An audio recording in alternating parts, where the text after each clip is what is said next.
Hello everyone, my name is Jessica and today I have a special video sharing DeFi Kingdoms AMA where they answer the community's burning questions including things related to stamina changes, a combat system, and even a scholarship program. And if you don't know what DeFi Kingdoms is, it's basically a gamified DeFi project on Harmony One where the fees are cheap and really fast. And I'll leave a link to it below if you want to learn more about it. But I'm really excited about DeFi Kingdom's future, especially as they're expanding to other blockchains. And there's really something in it for everyone, whether you're interested in more traditional aspects of DeFi, such as staking and liquidity providing, or more in a gameplay side of things. If you're interested in a specific question, I did leave timestamps for each question below, so you can jump to whatever interests you. So without further ado, here's the DeFi Kingdom AMA. To kick us off, I wanted to turn over to Hubert. I think everybody here knows Hubert, and then I believe Hubert was going to let Dagmore and Nonlinear Penguin introduce themselves as well. Thanks, Bolin. Hi everyone. Usually Fox is here, and he usually gives kind of a state of the project kind of speech here, and he's not able to make it right now, so I'll do my best. Though, I mean, I have on the mechanic side of things, so there's some pieces of the puzzle that I don't really work on, but in this last week, let's see, we've had we did have some issues with the RPC server and Harmony that kind of slowed down our update, but we did finally get to the point on Friday where we were able to get things pushed out, and that was a pretty big push. We did a lot of refactoring of things on the back end just to make sure everything was working as best as it could, and also prepare us for the future editions that we have coming up. Let's see, there was one thing about stamina that we're going to talk about a little bit later that didn't get in quite yet. We're still working to get that put in, but we'll talk about it a little bit later. However, we did also get the remaining potions that were kind of waiting on the back side there with Herbert, our resident alchemist. So you can now make, I believe, 10 different potions, which are all the potions that we initially planned on. There's always a possibility that we're going to be adding more down the road, but at least for now, those are the 10 that you can look forward to using as we get more features put in for like combat and other things. So I guess, yeah, with that all said, I think, we have a lot that we're working on towards the future here. There's a lot of different features, some things that we brought up, some other things that we haven't mentioned. We're excited to talk about what we can today. And I do also have the other two members of the game mechanics team here on stage with us today, so I'd like to give them a moment to introduce themselves. Let's see, so I guess we'll start with Dagmore and then Nonlinear Penguin after that. Thank you. Appreciate that, Hubert. Really glad to be part of the team here. It's an amazing project, as you all know, and it's been really a tremendous opportunity for me to be able to work with Penguin and Hubert and the rest of the team. So I'm really glad to be involved here, and look forward to addressing questions and also developing the game mechanic with the team here.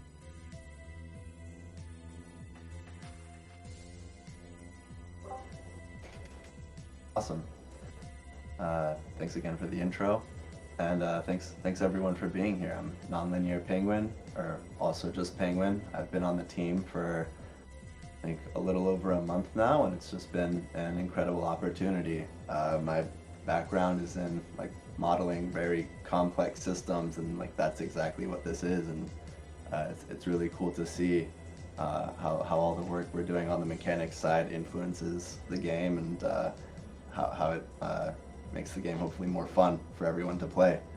But yeah, thanks again, everyone. Awesome. So with that, we'll go ahead and kick off with our first question. It comes from the Golden Eel on Discord. I'd love to see a rare item implemented where you can change a hero's primary job. Hubert, did you want to talk about that real quick? Sure, yeah. So we kind of there was another topic similar to this that came up about changing like the profession gene of a hero with a different item. And at this time, we're not planning on doing anything like that that's going to directly change the genetics of a given hero.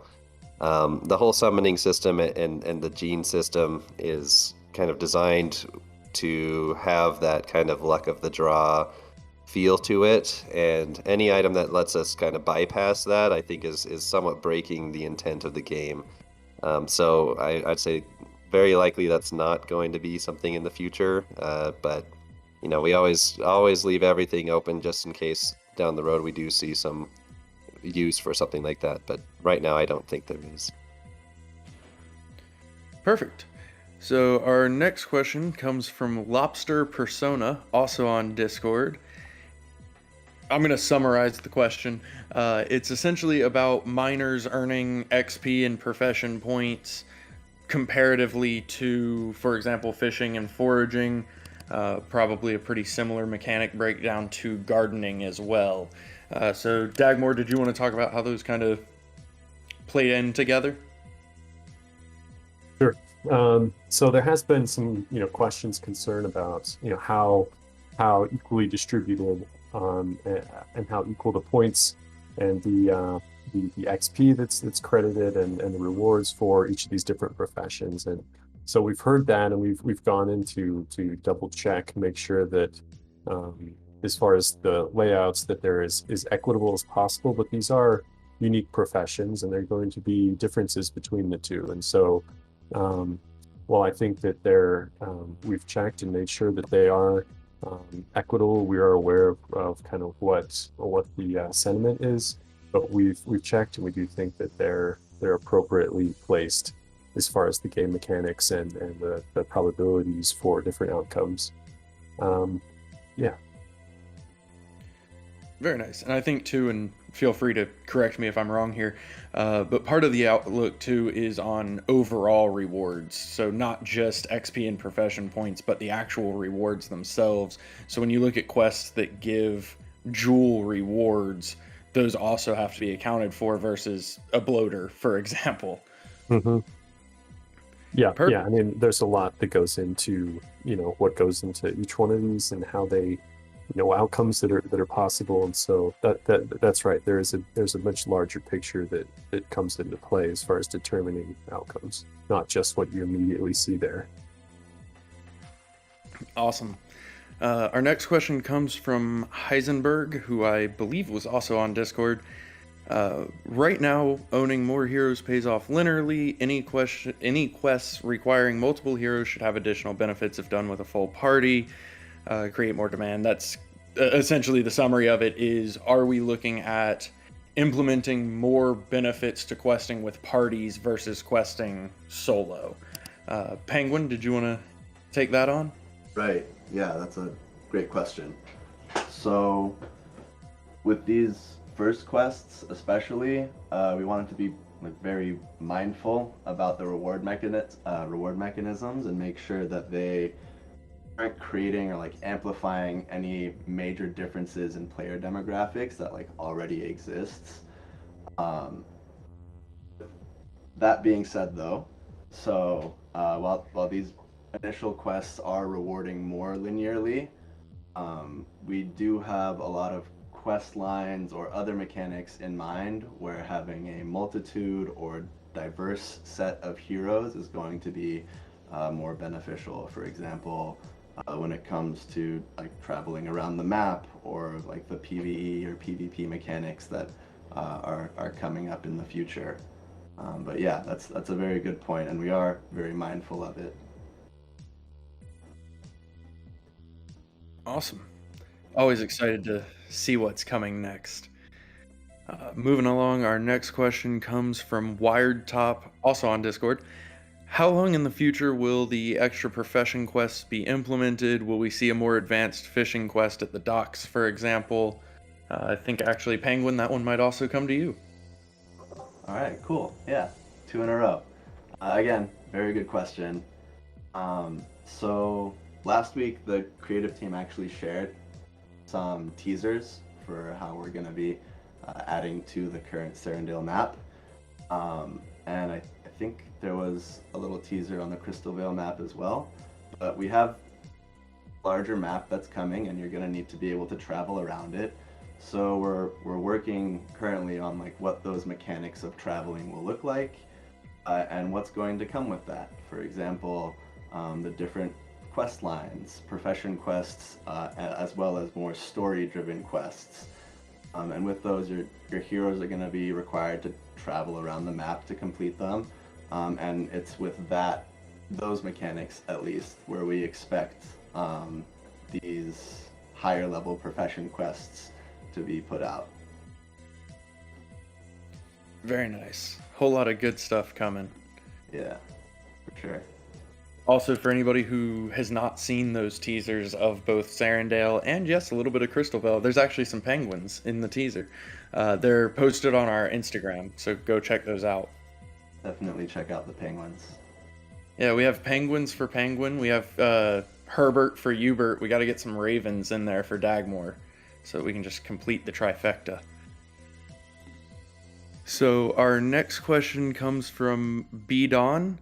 With level 5s available now, level 5 heroes, will there be some kind of visual indicator or filter for heroes summoned with boosted stats? Hubert, did you want to talk about that? Yes, and that's a good question. Yes, we do want to be able to show that you can see that a hero has been augmented or enhanced in some way. This is something that right now it's in kind of the front end's hands to create, but we have given them kind of a list of requirements for things that we need. And I don't have a timeline available, but as far as things that we do want to be able to show, for sure, any hero that has received any bonuses from spending additional Gaia's Tears and summoning with like heroes above level 5 with those extra bonuses. We're going to have enhancement stones coming fairly soon, and those also will be doing a similar thing to what you can do with higher level heroes. So we need to be able to show the bonuses from that. And further along the lines too, once we start getting story quests and things going, there's some details about that I think will be useful for players to be able to see when they're buying and selling heroes as well. So yeah, definitely we're working to make some upgrades there. I am excited to see it when it comes, but it's not out quite yet. So once we get a little bit closer, we'll be able to maybe tease a little bit of that, and then hopefully we'll, before too long, be able to have that in the game. So you guys will be able to take advantage of it. Very nice. Yeah, on a broad spectrum, I would say we're always open to and looking at adding more ways to search, filter, differentiate your different heroes. So that's definitely something that we always have in mind. And then we were going to go to this question from Aura of Dawn. We heard that there is a balancing change for the gardening quest. Do we have a sneak peek at what it is and when it is going to be implemented? Penguin, did you want to talk about that? Yes. Cool. All right. So with the gardening quest, it was very special when it first came out. It was the first quest that gave direct jewel rewards, and it was also the first quest to be pulling from the reward fund or the quest fund. I've seen them both called. But when we first released it, we wanted to be careful with the reward scheme there. Make sure that it was still rewarding, but that it wasn't going to put too much stress on any of the other systems in the game. But when it came out, we saw some of the data that was surrounding the rewards for the gardening quest, and we wanted to rebalance the mechanics there, mainly to benefit the majority of the player base.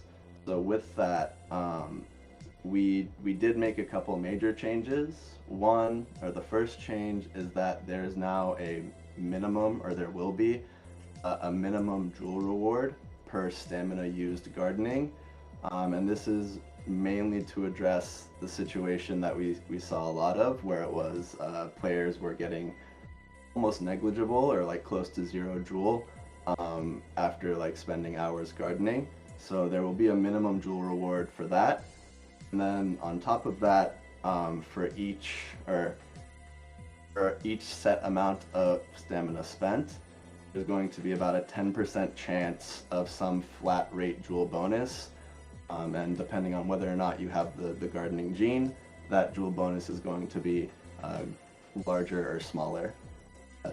Those are kind of the main changes that are coming with the gardening quest, and I think we're slated to have that come out pretty soon. Yeah, Oh, sorry, Bolin, if I can add a little bit more real quick. Absolutely. Yeah, I guess as far as like implementation, we're trying to be a little bit careful about giving a specific date, just because sometimes things come up and it has to get delayed, and But this is something that's very, very close to close to being done.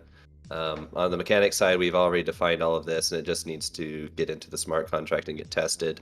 So we're getting very close to it. It could be, I would say likely within the next 2 weeks. But again, that's with a probability associated, not 100%. So hopefully sooner than later. But anyway. And it sounds like the bonus mechanism might be pretty comparable to the mining bonus mechanism. Not identical necessarily, but same concept at least. Similar concept, yeah. Okay. Awesome. Yeah, I know there's a lot of work that goes into balancing that, and obviously, we want every quest to be rewarding in its own way, to make sure people are getting a return on their heroes and on the time spent questing, but at the same time, not drain our quest fund with level 0 quests, which leaves more room for more rewards for higher level quests. So there's a lot of work that goes into that from these 3 guys in particular, and it's definitely something that they spend a lot of time making sure is balanced. The other thing that we were going to talk about was the stamina rework that Hubert mentioned at the beginning.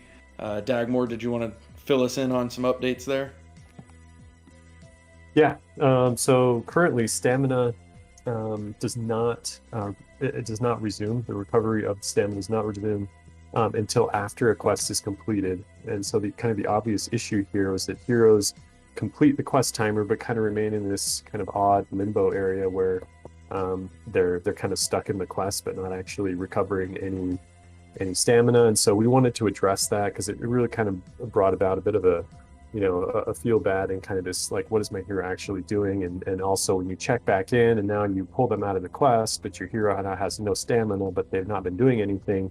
So it kind of didn't really make sense. And so we made some adjustments there. And so in future, we will have stamina will recover after the quest timer has completed. And so there won't be this, kind of dead zone, this limbo where the heroes do not recover stamina. Awesome. And I know one thing that kind of goes with that a lot of people ask is heroes regenerating stamina while queued, but then when the quest starts, it bases off of the amount of stamina that they had when they queued. Mm. Did you just want to touch on that real quick? I probably have Hubert discuss that in particular, just to make sure that... Fair enough. Mm-hmm. Yeah, okay. Yeah, so that's one thing. We were looking at what we could do here, and that's one thing that I was hoping we'd be able to include as, like, for example, if you send someone gardening and he has like 20 stamina, but it's going to take like over an hour before his queue is up and he starts, that he would be able to use all the stamina that he recovered up to that point.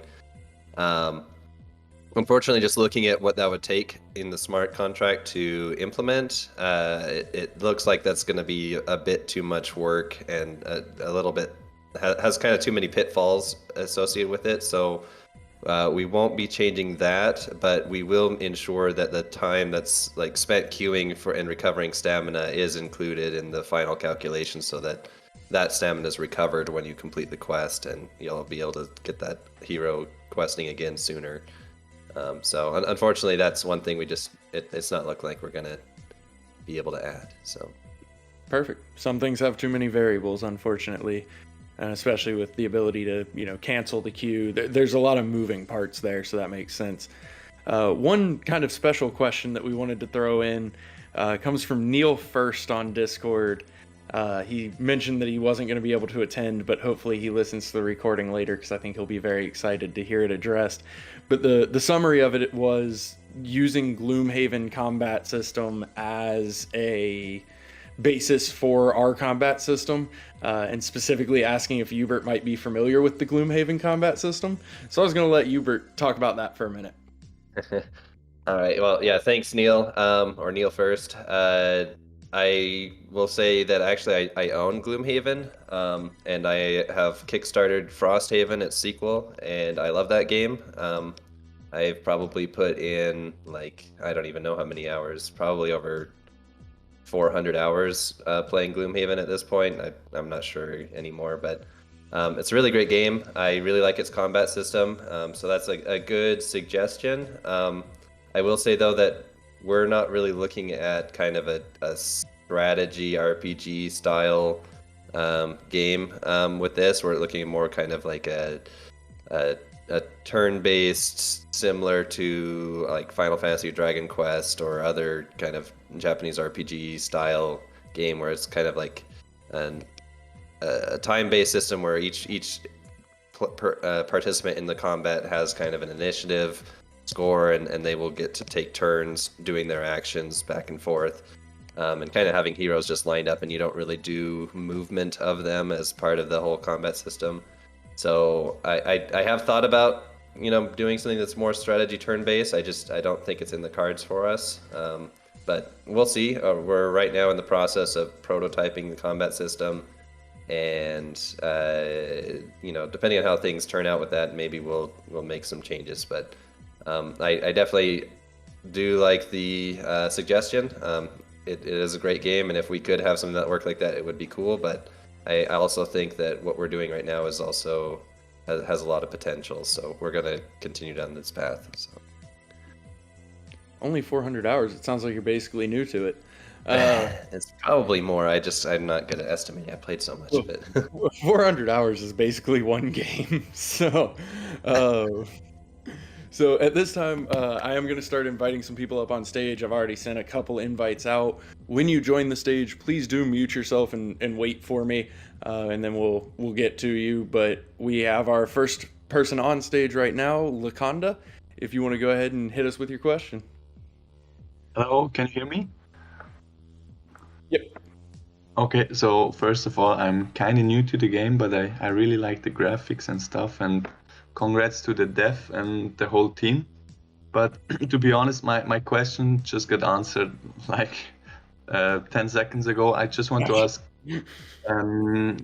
if you already know like how the combat system will work, like if it's like for the quest, we make the quest and then we just get to see what the rewards are, or if we can play a bit by ourselves, like, I don't know, maybe something like Pokemon, I don't know. And that was my question, but I think it got answered. Yeah, I guess I didn't specifically say like how much your player participation is going to be in the combat, so that is one thing that I can comment on. And good question, by the way. The one thing I'll say is what we're trying to do is to include a system where the player has some control over how much time has progressed during combat, and then can see, like, kind of, for example, you run it for like 30 seconds and combat's not over, but you've seen kind of what's happened in the 30 seconds, and then you can make some adjustments to how your heroes are behaving. Since it is a smart contract type, we're doing this with smart contracts. There is time required to submit your transaction, and the gas fees associated with that. So we don't want it to be like so transaction heavy that you choose every single action that your heroes make, but to be able to have kind of sets of AIs that you as the player create for each of your heroes. So say, for example, you have like 3 different AIs that you set up for this knight, and one AI is like just go full on attack, one is go and try to be defensive, and one is try to heal.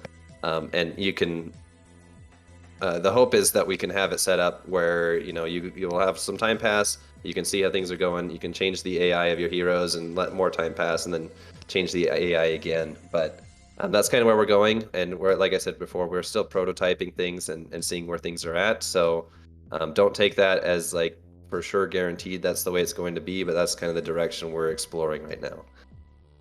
All right, that's cool. Yeah, I just thought it would be cool, like if the skill of the player can also decide a bit if we win a fight or not. But that's cool. Right. Yeah. No, I definitely agree with you there, and the intent with this is for it to be, to give the player some chance to, control the course of combat. There will be some limitations in what we can do though. So. All right. So thank you for answering, and have a nice evening. Thank you, Lakonda. Thank you very much. We appreciate it. I did want to throw out a couple reminders real quick because I forgot to prior to this. That was a phenomenal question. Please do keep all questions game mechanics as that one was. That is what we are talking about. And then I forgot what my other reminder was, so it'll come back to me. Metas, go ahead and hit us with your question while I'm thinking. Okay. Guys, thank you so much for all your transparency during this entire development process. My question is kind of a long one, but also pertains to this transparency that you've shown so far. It's long, so I'll just begin. So most of the community, or at least nearly all of us, know and understand that the developers had some kind of say in how exactly they wanted their Gen Zeros to be when they were minting them, sort of as a reward or an incentive for the developers. And I think this was a great decision, perfect way to incentivize developers.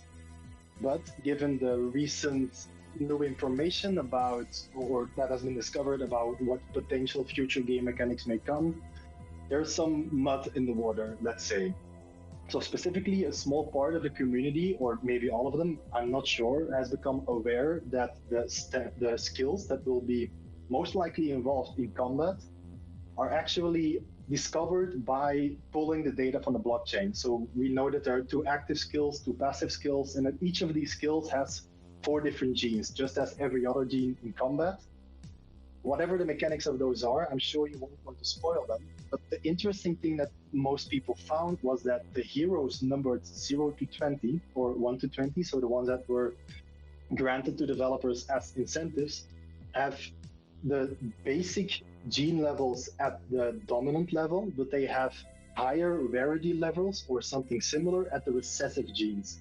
So for example, they have more advanced genes for skills in recessive parts, or they have an advanced one or a transcendent one. And this became quite worrisome for some people, as the advanced gene for the skills in the recessives and the elite, and especially the transcendent ones, appear to be extremely rare in the rest of the population. Long question short, the point mainly is if you either want to elaborate on how these skills might work so we can understand what the impact was that the developers might have had when minting these Gen Zeros.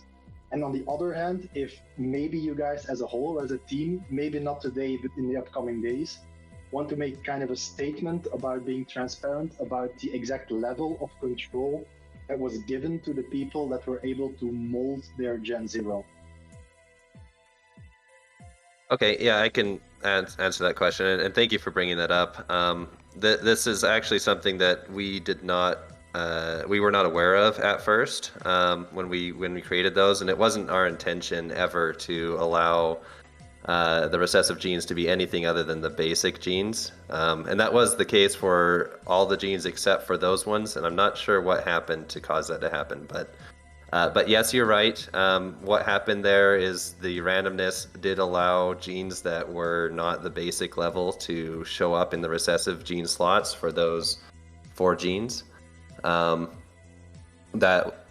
is something that we want to fix, and we've been discussing for quite some time now how to fix that.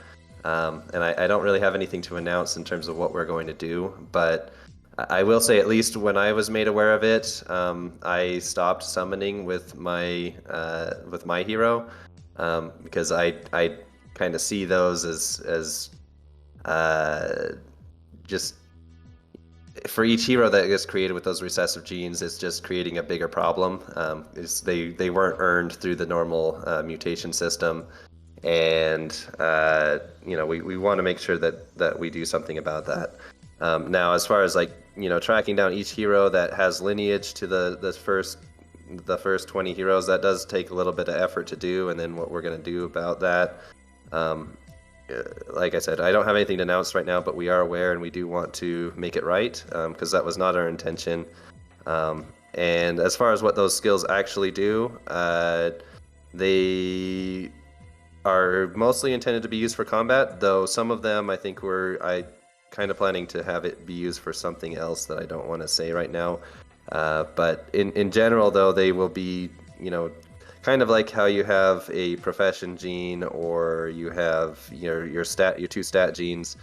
These will be genes that provide your character with a specific skill, passive. It might be like a passive trait type thing, or an active. There are also active ones that you can use. And they'll be just based on genetics. There will be advanced ones that you can get, just like you can get advanced classes. There will be advanced versions of these passive and active genes, and those advanced ones will be more powerful than the other ones. But as far as details about what those are, I'm not going to say right now. I think does that answer your question, Medes? Yes, that's incredibly transparent. And just my 2 cents, I know I can't speak for the rest of the entire community, but I don't think it's a problem at all that these genes were different. I was just asking about transparency or the level of input that was granted. I mean, the developer team absolutely deserves the best heroes in my opinion. And if it's 20 heroes, I don't think it's that big of a deal for the entire gene pool. It's just interesting to hear you guys talk about, and especially that you're already aware and trying to solve this. Yep. Yeah. Thanks again for bringing it up. And yeah, as far as just the your last point, as far as the level of control we only had control over the dominant genes. We did not have control over setting the recessive genes for any of those heroes. Awesome. That answers my full question. Thank you guys so much, and good luck. You've been great. Thank you, Medes, as well. And yeah, a lot of that was the visuals as well. I think that was the kind of big thing, was being able to, Isla has purple hair deal. So JMS, if you want to go ahead and kick us off with your question. We're going to take a couple more, and then we're not going to be able to get to everybody today, unfortunately, but we will take a couple more. Yeah, thank you thank you so much for giving the opportunity to ask you guys questions. First of all, is regarding locked jewels. So basically, it was when the game came out, it was supposed to be locked until the unlocking process, but in recent periods, actually, people have been able to trade their locked jewels. That is directly going against the core game mechanics, where you're not supposed to move your locked jewels, or at least they're able to use it without, for example, doing mining quest or gardening quest. So what specific steps is the team taking to prevent this affecting the integrity of the game itself? Let's see, I think maybe I'll take this one as well. Sorry, Penguin and Dagmar. So as far as the moving of locked jewels goes, we did implement that feature in the smart contract to be able to move your locked jewels to another wallet. And our intent with that was in case you needed a switch wallet because your wallet was compromised, or because you wanted to switch to something that's more secure, like with a hardware wallet. And we wanted to be able to allow that, allow the player to be able to move those.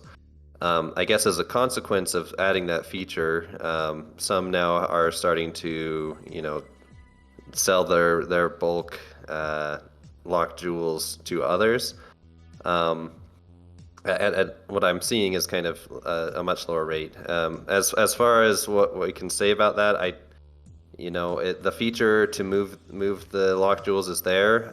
It is kind of this is a decentralized game, and we don't really have a way to control, how people decide to move around their assets. It was not our intent to, kind of create an economy around those locked jewels like this.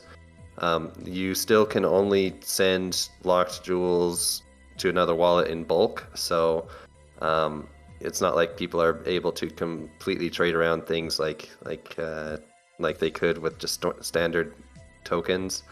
So it is a little bit different there, and in the end, the amount of locked jewels that exist hasn't really changed. It's just they're kind of changing location in the wallet, like who owns the wallets. So when the unlocking period starts, the unlocking will go to the people that have control over those. And I guess as far as from our perspective, again, we didn't intend for that to be what was happening, but we also don't have a way to control it, and we just know that there is a lot of risks with that function. It is possible for you to lose all of your jewels if you use it incorrectly, and there's nothing that we on our side can do about it if you lose those. So we would of course recommend that you use it as we intended, and know that there is definitely risk involved if you do things wrong with it. So please be careful with whatever you do. Just to tag a couple things on there real quick, do want to plug, we do have our NPC coming soon that will have the transfer lock jewel function, which, as Hubert said, has kind of been the intention since the beginning to allow for compromised wallets or moves to hardware wallets. So that NPC is coming soon, and that NPC is being specifically designed to address those security concerns of being able to lose your lock jewel in every way possible. Also, just a general reminder, as a project, we do not recommend or endorse P2P trading, and we don't allow it on our social platforms, so please don't try it. But also, as Hubert said, there genuinely is a lot of risk. I won't even try to count the number of DMs that I have gotten personally from people who have just lost their lock jewel balance entirely. So if it is something that you decide to do, please make sure it's done correctly, because if they're gone, they're gone, and that's not a fun conversation to have. JMS, does that answer your question? Yes, it does. Then my other question is, with the game growing and, for example, expanding to different realms and ecosystems, what specific steps is the team taking to lower the barrier to entry for new players that doesn't have a lot of money? Basically third world countries and stuff like that, to take some of the players from Axie Infinity.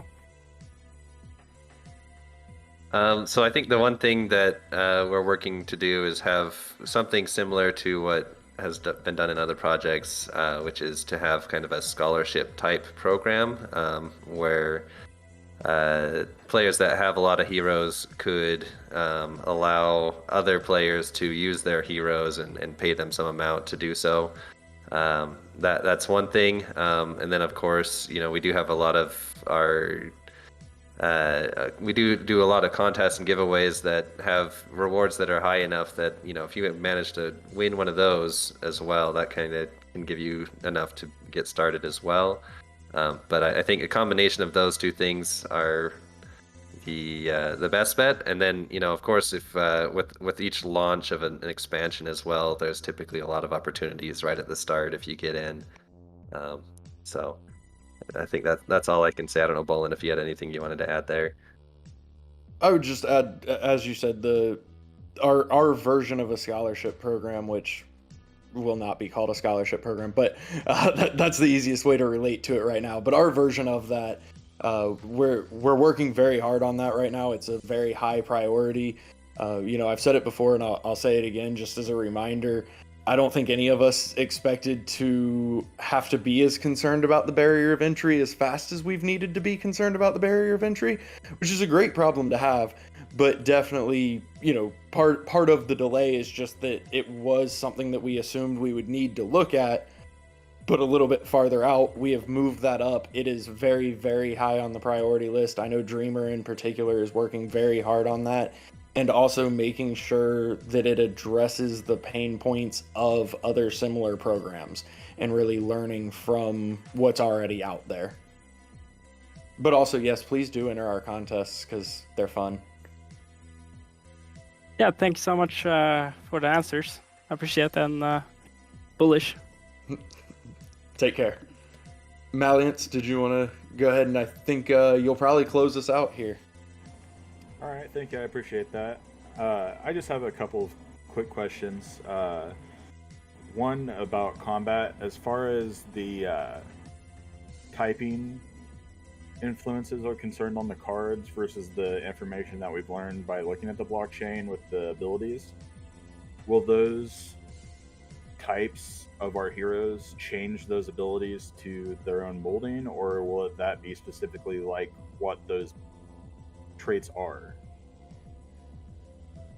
You're referring to the passive and the active abilities that got mentioned a little bit ago.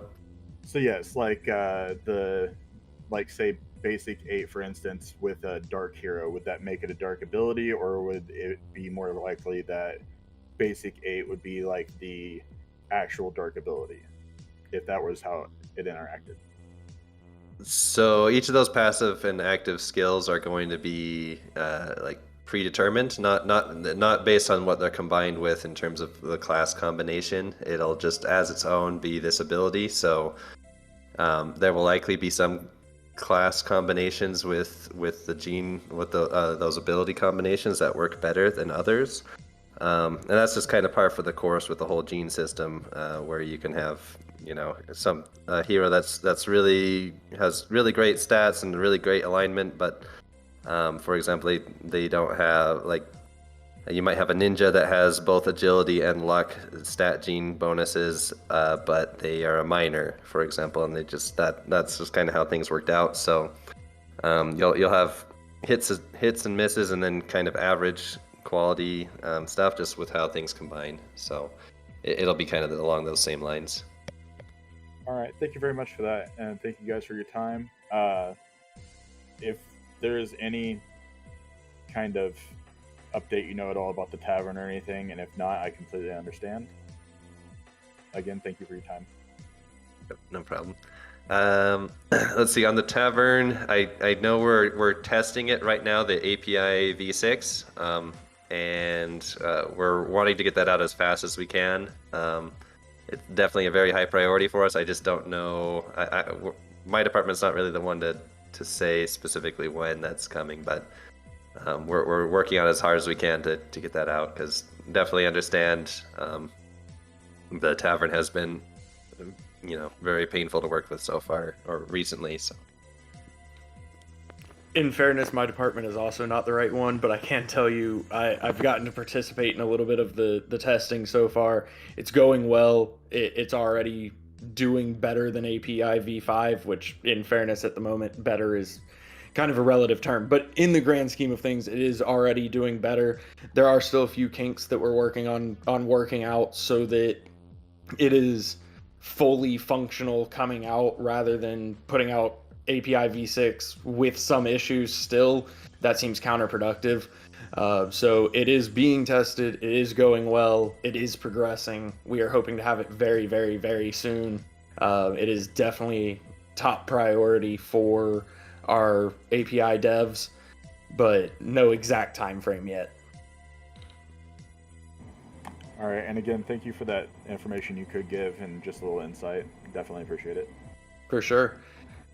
The thing that I meant to say earlier that I forgot, and then we'll close out, is I just wanted to give a general reminder that, when we talk about upcoming features and timelines and that kind of stuff, all of that is absolutely subject to change. So please do keep that in mind. We try to answer questions as best we can and give information as best we can, because we know that y'all want the information, and it's fun to be able to have that engagement and have that conversation. But everything can shift as it comes closer and we figure out maybe something isn't quite balanced the way that it was intended to be, then it will shift accordingly if needed.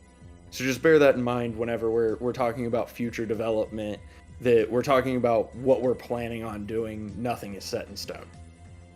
Aside from that, did any of you gentlemen have closing comments before we end our AMA? Let's see. I'll try to just be short, but I, kind of echoing the same sentiment that many on our team have said in the past. Like, I very happy to be here and do this AMA with you guys. I really do enjoy our community so much. Even though I don't come in and comment too often, I'm very often am reading what you guys are saying.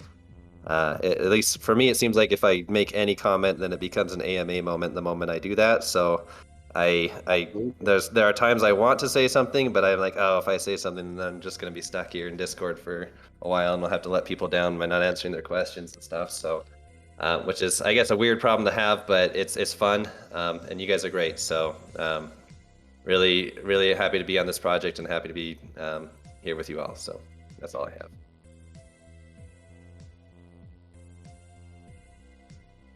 Yeah, I'll just kind of my parting comments here. As Hubert said, it's a fantastic team to be working with. It's really impressive to see the amount of effort and time that goes into all the details of this project, and it's amazing to see the talent that's there. And then also the community. I mean, it's tremendous to see all the input that you provide, and that's very important in the development of a project like this. So we appreciate all of you very much.